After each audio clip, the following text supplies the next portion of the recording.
The year is 2030. It's a rainy Saturday afternoon. You've just finished mining 30 obsidian ore playing Crypto Crush Saga, a match 3 mobile game.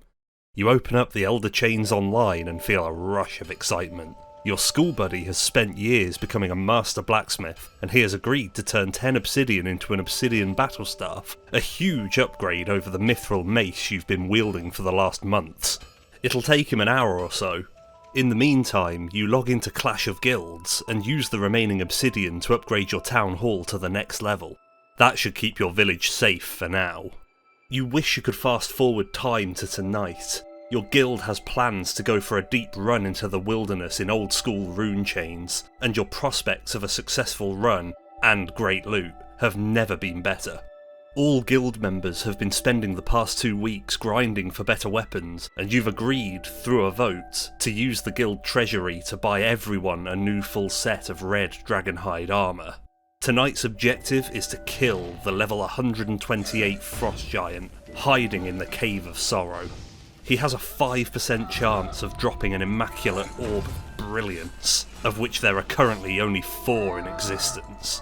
The orb can be used as a power source in an upcoming space exploration game, and should give your guild a great advantage in reaching distant galaxies first.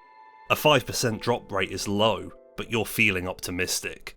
In the distance, you hear a faint "Blockchain doesn't bring anything new to games." You shrug and join your friends in the Discord voice channel. Life is good.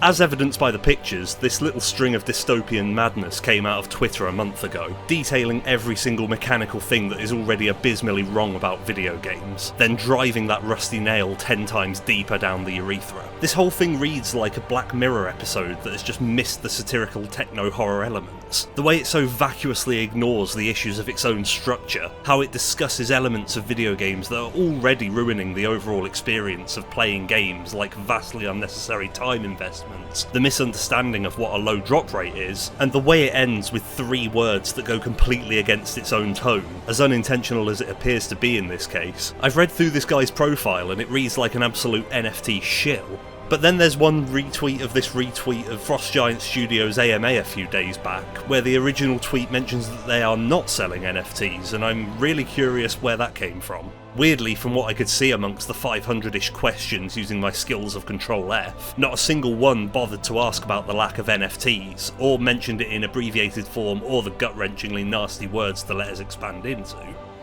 Fungible. I know it's a word with a definition that makes sense, it's just fungible. It sounds like what you'd call someone who enjoys eating athlete's foot. Then again, this is non-fungible, so it's just kink-shaming. He mentions obsidian ore like it's something you can obtain in one game, then use in several others, because your wallet happens to have nipple fucker tits of them. Barring the fact that this now means that every game would probably need to have some use for this material that you have to presumably spend copious amounts of time chipping away at. But the fact that this moron thinks that a literally fungible resource, like various identical pieces of obsidian ore, would even remotely be the kind of things that you would use a nagging, floundering tosspot for in the first place, just proves that he doesn't even know what an NFT is. The types of games he brings up as well just anger me. Match 3 mobile games are pretty self-explanatory, with the 40,000 versions of those that exist on mobile. Needing an hour of in-game time to upgrade a weapon for that gloriously immersive wait to play a game of menus for 40 seconds, before the next immensely fun wait playing a different game instead. Upgrading your town hall to the next level in one of 1,000 different base builder mobile games that squeeze as many waiting times, incompatible game mechanics, tedious and incessant tutorials, and furiously expansive systems of menus, all connected to microtransactions for Monkey Brain to see numbers go up,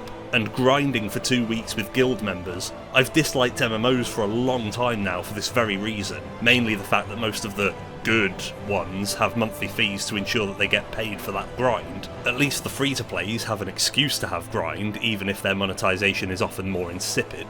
NFTs are unnecessary blights on technology that have made suckers of such a wide swath of the internet that has been adopted for little more than graphics card burning, heat generating, energy wasting tokens applied to little pieces of otherwise freely usable, transferable and copyable data. Applying a state of fake scarcity to such redistributable pieces of data for the sake of forcing in some apparent value to a non-physical object, utilising FOMO to really tease people into getting involved with the impenetrable tech discussions that often read like a conspiracy theorist diving off the deep end of lizard men from Mars faking the moon landings, and employing the shadiest of self-purchasing cycles to make it appear as though this pointless array of pixels has some inherent value, to be able to eventually palm it off onto some other idiot who got suckered into the whole nightmare who now feels compelled to perpetuate it in order to make a return on their abysmally short-sighted investment. I want my video games to be a fun experience. I want them to have depth. I want them to have fun, interesting and novel gameplay concepts, to push the boundaries of storytelling via player interaction and challenge. They should not be a means to numb people into a series of tedious cross-platform button clickers to generate income through play.